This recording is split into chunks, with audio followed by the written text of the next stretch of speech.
now that we're ready to thread, you might be wondering why the Alliance has a space on the thread stand for 4 different spools of thread while it's a single needle machine. Well, the reason for that is because I can have my threads up here and staged. So if you've ever done embroidery on a regular conventional home sewing machine, you may have lined up your threads all in a row for the next color. What the thread stand allows you to do is to do that exact same thing. You can have your threads all prepared and ready to go. So one thing when we talked about winding the bobbin is I mentioned that you want to wind your bobbin using either the first or second spool pin on the left side of the thread stand. You can use any of the spool pins to thread when you're threading the machine. So you can actually still use this spool pin number 1 to thread the machine. This time when we're threading, we're going to just use the path that's not circled. So you're going to see you have some numbers here that do not have circles around them, and that's going to be the path that we're going to use when we're threading the machine. So for example, I'm going to use this blue thread here, and again I like to take the thread and just give it a little twist so that I get a nice fine point. It just makes it easier to get through all of the guides. I'm going to go through the number 1 guide, and I'm going to go from the back of the machine towards the front. And this time what I want to do is I want to go directly to number 2.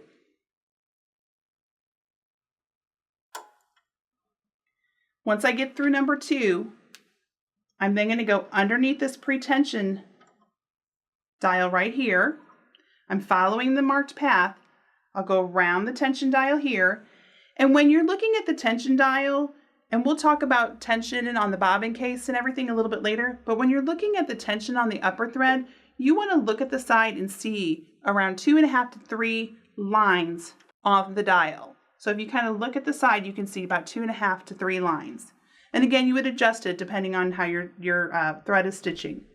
Once I go around the tension dial, I'm going to come under this tension disc as well. I'm going to go down and up, and I'm going to go through the take-up lever.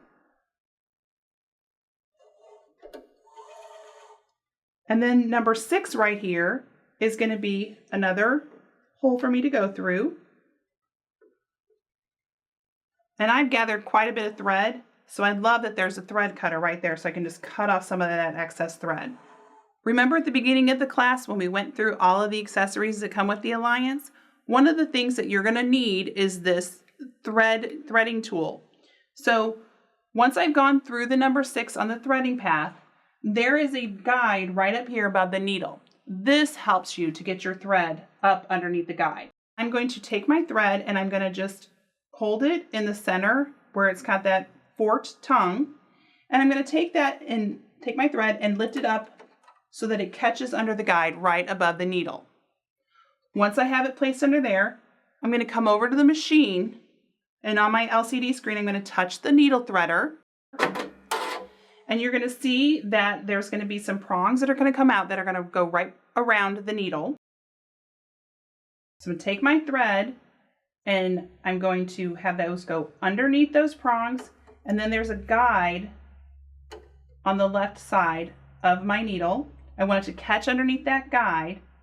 Then I'm going to come up to where that needle, the thread cutter is, and I'm going to trim off any excess thread.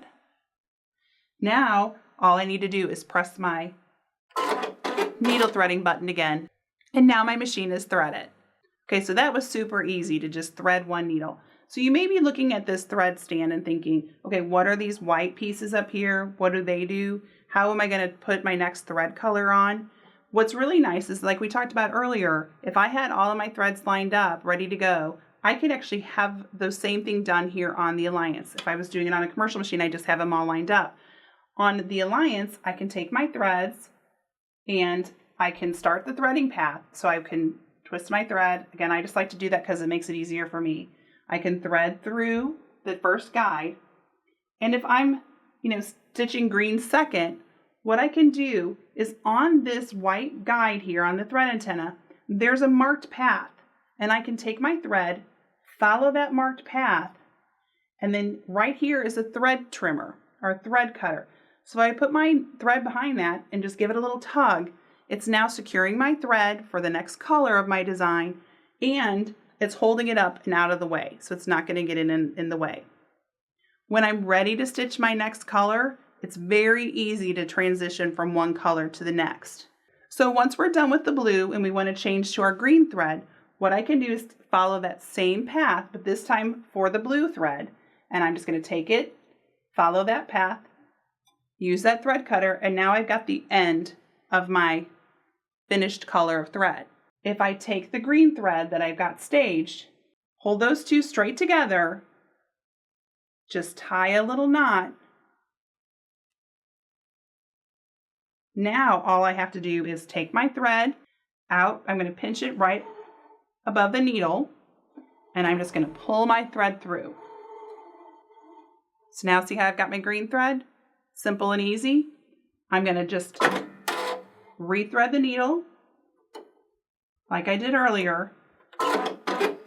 And now I'm ready to stitch with my second color. Super simple and easy.